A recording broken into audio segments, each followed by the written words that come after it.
This woman should be in jail. Literally, Hillary Clinton should be behind bars.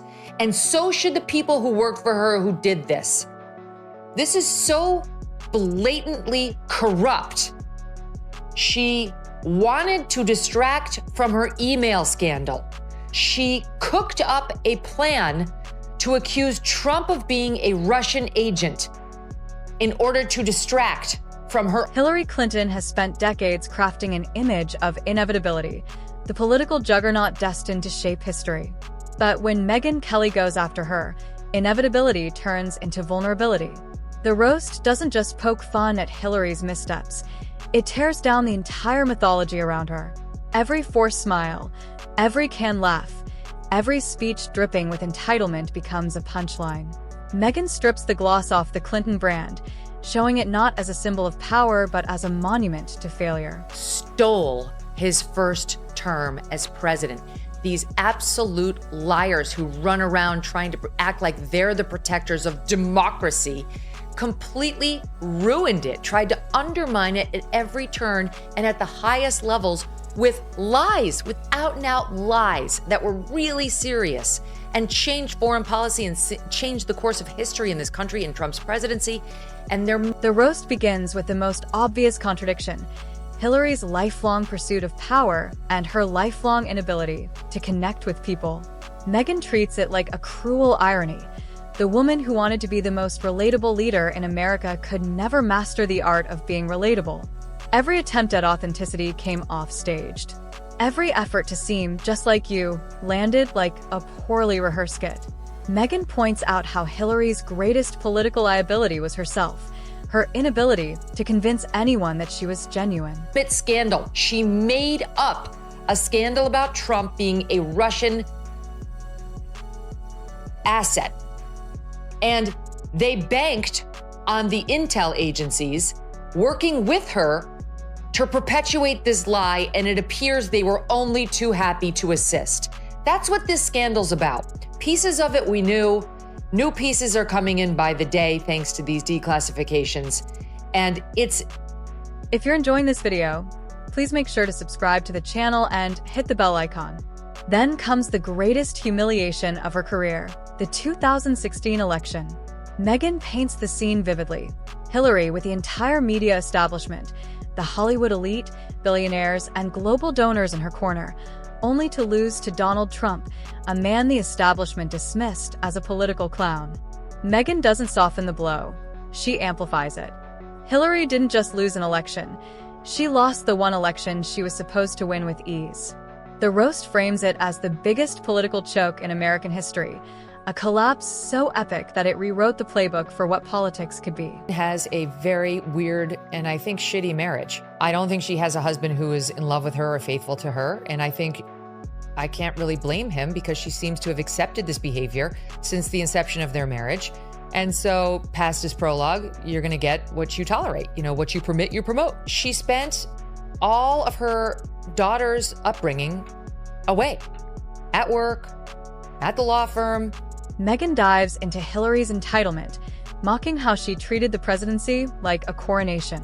Hillary didn't campaign like someone trying to earn votes. She campaigned like someone already planning the drapes for the Oval Office. The arrogance was so thick that her campaign slogan may as well have been, "It's my turn." Megyn skewers this mindset by pointing out that voters don't like being told what's inevitable, they like being convinced. And Hillary never convinced anyone. She demanded allegiance and was shocked when it didn't come. Different ballgame today than it was even 4 years ago, never mind 8 or 10 years ago when she was doing all this. And back to Hillary, you know, the whole, she has a hat she's tweeted herself out wearing, but her emails. She's tried to turn it into this ridiculous joke, like, oh, but the moon landing, like you nutcases who are still railing about this made-up scandal. The scandals provide endless ammunition. From Whitewater to Benghazi to the private email server, Megyn rips through the laundry list with the precision of someone who knows none of it ever really got resolved. Hillary's legacy is less about leadership and more about surviving scandal after scandal, not by clearing her name, but by outlasting outrage. Megyn highlights the absurdity. A woman who wanted to be remembered for shattering glass ceilings will instead be remembered for dodging glass shards from every controversy that followed her. Hillary Clinton decided to drop an op-ed in the New York Times today that's entitled, "How Much Dumber Will This Get?" And she uses Signalgate and the messaging by Pete Hegseth and Mike Walls and JD Vance and Tulsi and others on there as the jumping off point to talk about how Megyn doesn't stop at the scandals. She skewers Hillary's inability to handle criticism. Hillary has a habit of blaming everyone but herself: the FBI, Russia, sexism, the media, even the voters. Megyn roasts this as the ultimate refusal of accountability.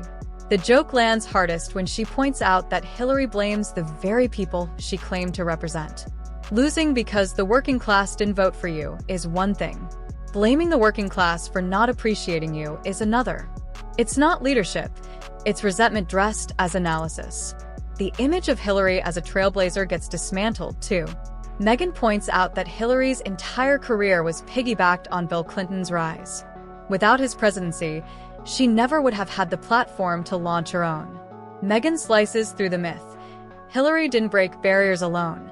She walked through doors already opened by her husband's power. And Chelsea Clinton is not a nice person. And I think really is just sort of getting along based on the family name at this point. And so now she's got a daughter who I guess married a rich guy, but is struggling in her own right. Hillary's in a loveless marriage. She probably doesn't have a lot of real friends, just people who are glamours. And so she absolutely does have to write a fifth memoir and go on MSNBC and be told that she's amazing. And speaking of Bill, Megyn doesn't ignore the elephant in the room. Hillary built her brand as a defender of women, yet stood by Bill through decades of allegations and misconduct. Megyn skewers the hypocrisy. The self-proclaimed champion of women was also the most visible enabler of a man accused by multiple women of exploitation. The comedy is brutal but fair.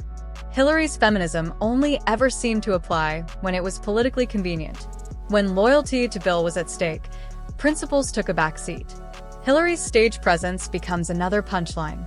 Megyn highlights the awkwardness, the robotic gestures, the forced laughs, the bizarre attempts at humor that landed with all the grace of a malfunctioning robot.